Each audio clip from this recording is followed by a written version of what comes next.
Akhir-akhir ini lagi banyak akun YouTuber yang terkenal itu kena hack. Misalkan Astonishing Minecraft, Ren, dan Dervariat. Dan nama dari mereka itu diganti menjadi Ethereum Foundation, dan bahkan bannernya pun juga diubah menjadi Ethereum Foundation.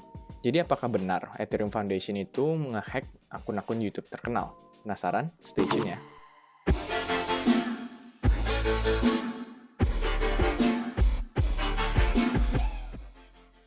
Oke, gue tuh baru sadar ternyata ada kasus-kasus seperti ini itu karena salah satu video gue tentang apa itu Ethereum tiba-tiba dapat view-nya banyak.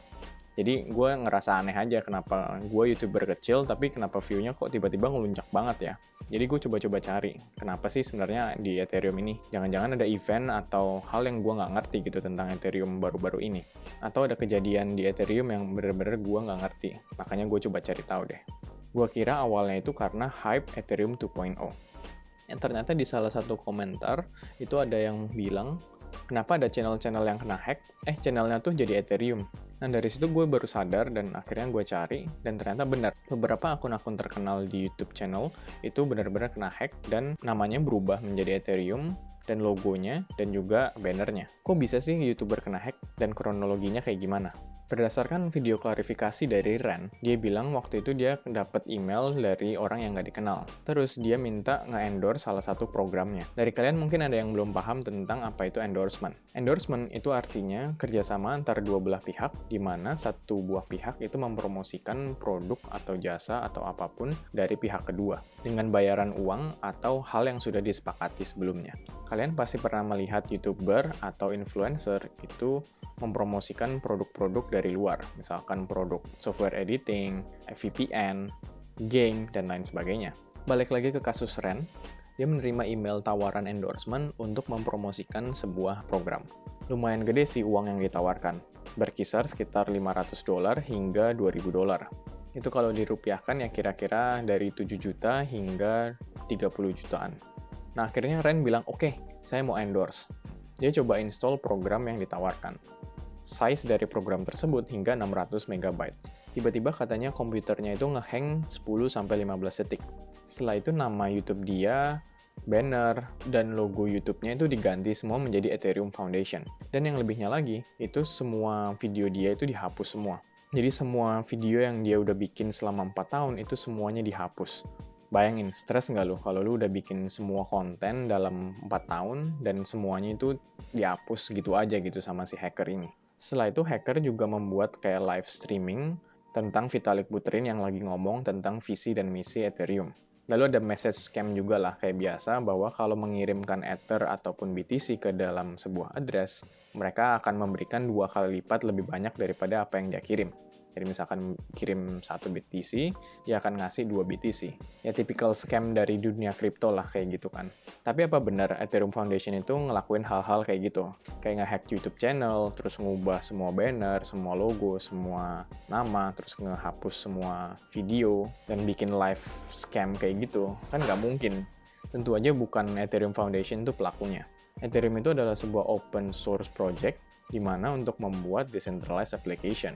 Bisa cek video gua tentang apa itu Ethereum untuk lebih jelasnya ya. Jadi Ethereum yang benar-benar nggak ada hubungannya sama sekali dengan kejadian hacking dari akun-akun YouTuber ini.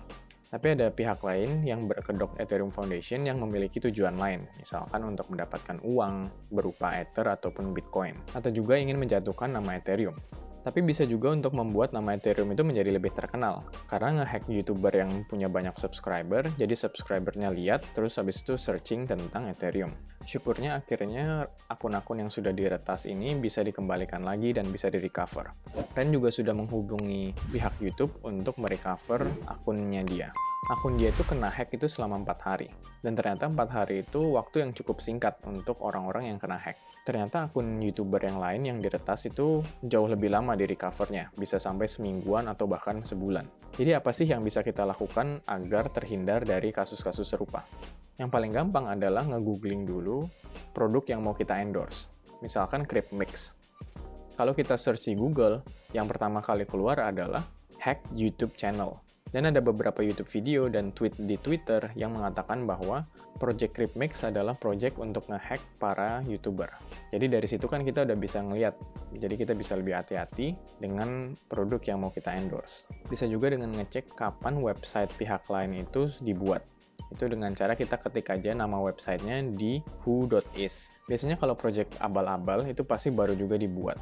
Belum terlalu lama lah dibuatnya. Dari situ kan kita bisa analisa, oh ini tuh website baru, tapi udah berani bayar mahal. Kan berarti ada yang aneh ya kan? Ya walaupun ada juga proyek-proyek yang langsung mau bayar mahal, tetapi kan nggak semuanya kayak gitu. Dan dikit banget yang kayak gitu kan.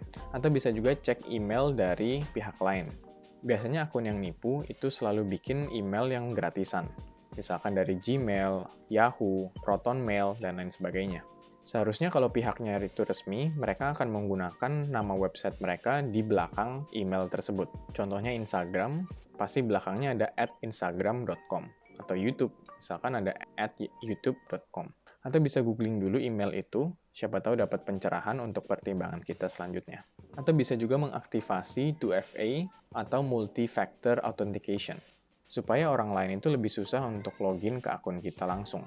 Jadi kalau sudah mengaktifasi 2FA, kita tiap kali login itu harus memasukkan PIN dari device lain atau dari authenticator itu.